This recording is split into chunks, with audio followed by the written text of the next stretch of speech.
पैसे पाहिजे तर सोडणार, 1 करोड एका मुलाचे पाहिजेत. सगळी बाहेरच होती, गेटच्या बाहेर काढली त्यांना. मी तेवढी आत आणि मुलं होती. तर मी खाली वाकून बघितलं, त्यानं पॅक केलेलं. काचेचा दरवाजा होता, सगळा शटर हे होतं आणि त्याला काळा पडदा त्याने पॅक केलेला. मग मी एक पडदा थोडासा फाडला. म्हटलं दंगा कसला होतोय खाली. माझ्या ज्या सासू आत होत्या की नाही, त्यांच्याकडे छोटा मोबाईल होता. त्या छोट्या मोबाईल मधनं आम्ही त्यांना फोन केला की त्यांना की सांगू देत्या की तुमची मुलं आहेत सगळी. आणि मी एक मुलांना उचलून दाखवलं. मी हे बघा इथं आहे, हे आहे, इथं ते आहे. सगळ्या लहान मुलांना उचलून दाखवलं आणि मोठी मुलं त्यांना दिसत होती. मला एकदम झोप झाली नाही 12 वाजेपर्यंत की आपल्या हातून याने लाडू खाल्ले. एवढं चांगलं वागलं आपल्या बरोबर.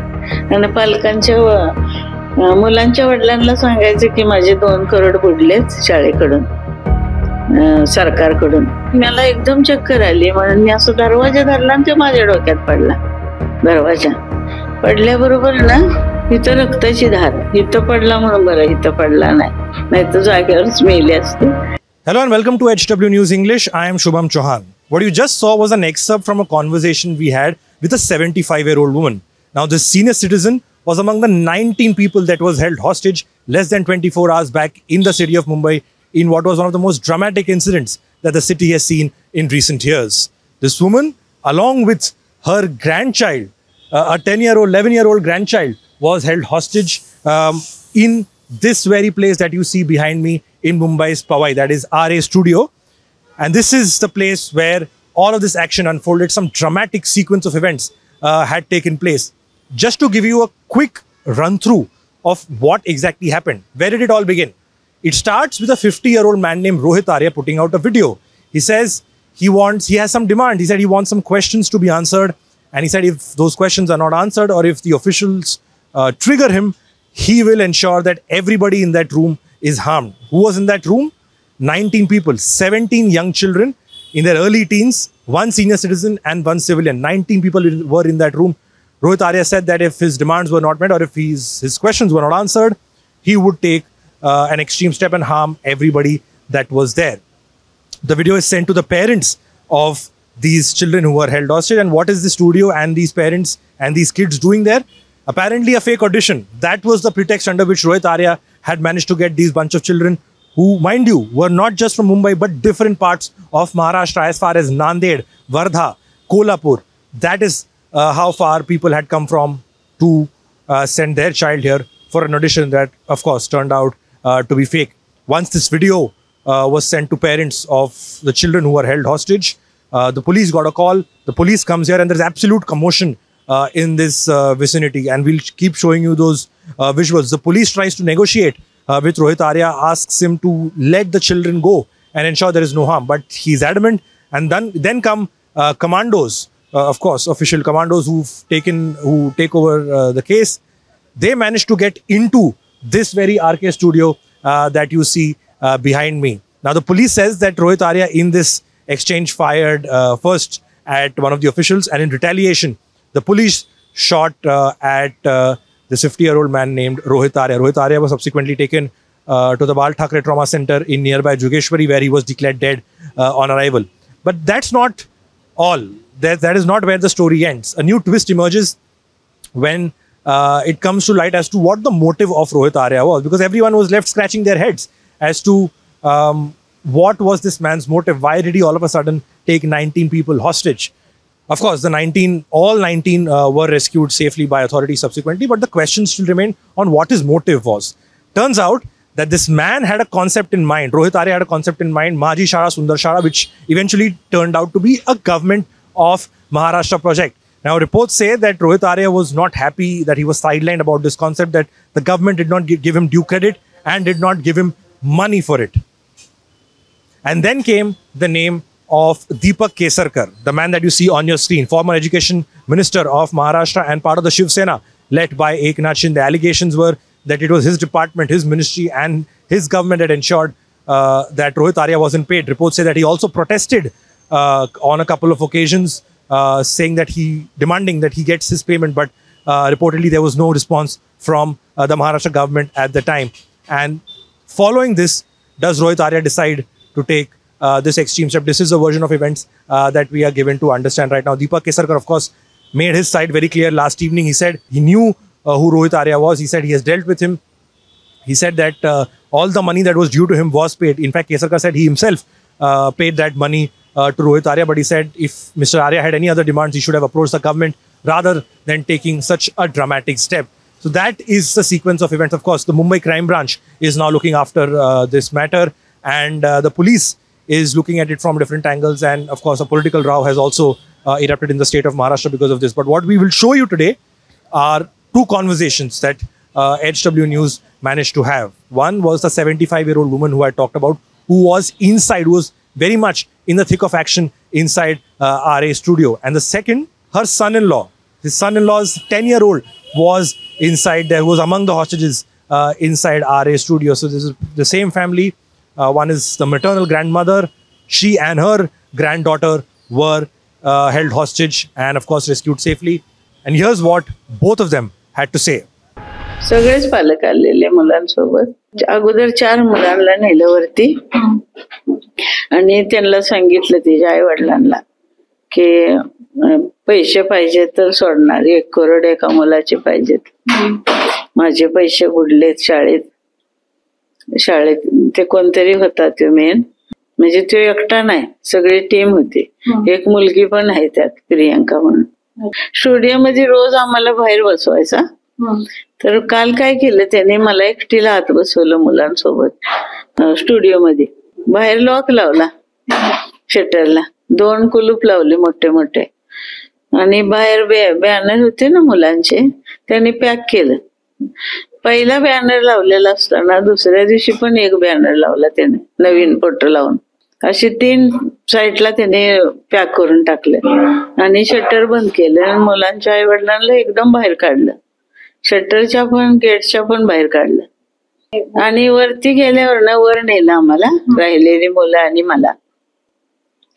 आणि नेलं, मी दार लावून आम्ही त्या मुलांना खायला घातलं. आम्हाला कायच माहिती नव्हतं तोपर्यंत, काय झालं हे माहितीच नव्हता प्रकार. तर मी खाली वाकून बघितलं, त्यानं पॅक केलेलं.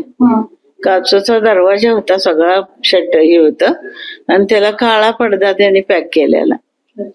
मग मी एक पडदा थोडासा फाडला. म्हटलं दंगा कसला होतोय खाली, ओरडाओरडी बायकांचा आवाज येत होता, मुलांच्या आईंचा आणि वडिलांचा. म्हणून मी वाकून बघितलं एकटीने. आणि ती प्रियांका पण होती आमच्या रूम मध्ये. तिला म्हटलं काय चाललंय खाली, दंगा कसला चाललाय? काय नाही वाजी, बसा तुम्ही, आपण मुलांना बघूया. असं तिला माझ्या रूम मध्ये ठेवली मुद्दाम. ती पण त्यात आहे, सामील आहे. स्वतः म्हणायचे कोण बोलते, फोनवर बोलायचे हसत. तर ते विचारले की, मी विचारलं कोण आहे हो? म्हणते कोण नाही, माझे मित्र आहेत, आमची चेष्टा चालली. पण तिनं मला एका शब्दाने सांगितलं नाही की असा प्रकार झालाय. तर मी वाकून बघितलं तर त्यांच्या टीम मधलाच होता, म्हणजे शूटिंग मधलाच एक माणूस तिच्याशी बोलत होता वर बघत बघत. मी ओळखलं मग हे काहीतरी झालंय. आणि पुन्हा मग मला शंका आली, वाकून बघितलं. मी मुलीला फोन केला, म्हटलं काय झालंय ग, एवढा रंगा पळापळी करताय, रडताय, सगळीच रडताय. म्हटलं काय झालं? तर ते म्हणायला लागले की असं असं मुलांना कोंडले. अगं बेबू कुठं आहे, नारायणी कुठं आहे, आणि रडतीये ती. मी म्हंटल हे बघ इथं आहे. म्हंटल तुम्ही कशाला हाल करून घेताय, माझ्याजवळ आहेत सगळी मुलं. म्हंटल रडू नका कुणीच. आणि मी एक मुलांना उचलून दाखवलं. मी हे बघा इथं आहे, हे आहे, इथं ते आहे, सगळ्या लहान लहान मुलांना उचलून दाखवलं. आणि मोठी मुलं त्यांना दिसत होती काचेतून. मी हात केला, हाय हाय, शांत बसा शांत बसा, काय नाही त्रास, फक्त फोनवरती रडत होती मुलं घाबरून, गन दाखवलेला रोखून त्या मुलांवर. मग तिथून मला विचारायची कोण कोण मुलं आहेत. मग मी फोटो काढला प्रियांकाकडून त्या. म्हणलं फोटो काढ पहिला. नाही वाजी, काय घाबरू नका, काय नाही म्हणायची. तर मी बोलले की नाही, पालकांच्या आणि सगळे CCTV त्यानं बदलले. काय केलं काय माहिती, की हे बल लावले त्या ठिकाणी. CCTV सगळे काढून टाकले त्याने आमच्या समोर बुधवारी. तर आम्हाला काय वाटलं काहीतरी बिघाड आलाय. असं का चालते रे, ती काढ. असं का चालते रे, ती काढ. असं करून त्याने बल लावले आणून. मग म्हणजे करावंच लागले त्यांना. मुलं त्याने पकडलेले ना, ऐकत नव्हता. त्याला गोळी धरली तरी ऐकत नव्हता. नाही म्हटलं मला करोडो रुपये द्या तर सोडणार त्यांना, मुलांना. मग त्यांनी गोळी घातल्यावर मग खाली पडला आणि मग मुलांना घेऊन बाहेर आले. बंद करून आम्हाला घेऊन गेला पोलीस. मग मी वाकून बघितलं तर पोलीस एक होता उभा, म्हणून मी बाहेर पडलो आम्ही मुलांना घेऊन. तर ते मला एकदम चक्कर आली म्हणून मी असं दरवाजा धरला आणि ते माझ्या डोक्यात पडला. दरवाजा पडल्याबरोबर ना इथं रक्ताची धार. इथं पडला म्हणून बरं, इथं पडला नाही तर जागेवरच मेली असते. धरल्यावरती पडला ना, त्यातली एक काच उडून ना मला इथं लागली. हे बघा इथं खोल जखम आहे. 3 थर आहेत टाक्यांची, ह्याच्यात 3 थर आहेत. आम्हाला वाटलं की हे शूटिंग चालू आहे. मग आम्हाला पण काय 2-3 तास 4 तास झाली. मग आम्हाला कळालं की बाबा काय चाललंय नेमके. आम्हाला अजिबात सोडू ना. मग नंतर त्यांनी आम्हाला व्हिडिओ पाठवला की तुमच्या मुलाला आम्ही किडनॅप केले आणि आमची 2 कोटीची ऑफर आहे. 2 कोटी, 3 कोटी, 4 कोटी असे प्रत्येकाला मुलगाला फोन लावून द्यायचे आणि सांगायचे पॅरेंट्सला की तुमचे 1 कोटी रुपये द्या, मुलगाला सोडतो. 2 कोटी रुपये द्या, सोडतो. असं करत करत मग पोलीस आले. तर कमिशनर साहेब म्हटले की लगेच काय आपल्याला ऍक्शन घेता येत नाही, की लहान मुलं आहेत, लहान मुलं धोक्यात पडतील. त्यामुळे आपल्याला थोडं सावरून हे करून कुणाला चक्कर आले, कोण पडल्या, इतके म्हणजे त्यांचे कुणाचा हे बीपी हे झाला, एवढे म्हणजे पूर्ण हे झाले ट्रॅजेडी. म्हणजे इतकी त्यांची हे झाली की तरी त्यांनी मग सावरलं सगळ्यांनी. आम्ही सगळ्या लोकांनी पॅरेंट्स पण, आम्ही त्यांच्या मिस्टरांनी सगळ्यांनी त्यांना सावरलं सगळ्यांना. आणि ती वर्ध्यातनं आलेली, नागपूरहून आलेली, पुण्यातनं आलेली, साताऱ्यातनं आलेली आणि तुम्हाला असं नांदेडमधनं आलेली, लातूरमधनं आलेली, इतक्या ठिकाणी 17 मुलं होती छोटी छोटी. रक्तांवरून गेले. माझ्या मिसेसचे पण कपडे रक्तानं पूर्ण हे झाले, चिंब झाले. आम्ही तुरंत रक्त हे करून निराली हॉस्पिटलमध्ये पोलीस म्हणले की इथं तुम्हाला ह्यांना घेऊन येणं गरजेचं. मी माझ्या मुलीला पण म्हणायचं काय शिकवले तुला दिवसभर, सरांनी काय शिकवले तर खेळायचे, डान्स करायचे हे शिकवले म्हणायचे. आणि सारखा ब्रेक असायचा त्यांचा. आता ब्रेक करा, आता तुम्ही जेवून घ्या, आता नाश्ता करून घ्या. आणि आम्हाला त्यांनी जेवायची नाश्त्याची पण सही केली नाही. ती म्हणायची नाही रेड्या आम्हाला, असंच म्हणजे म्हणायची आम्ही खेळत होतो, आम्ही डान्स करत होतो. मग मला सुद्धा जरा डाऊट यायचा. ऍक्च्युअली शूटिंग तर डिसेंबर मध्ये आहे, ह्यांचं प्रॅक्टिस तर ऑलरेडी आहे ना. काय मुलांना ते सरांनी त्यांना शिकवायला पाहिजे ना.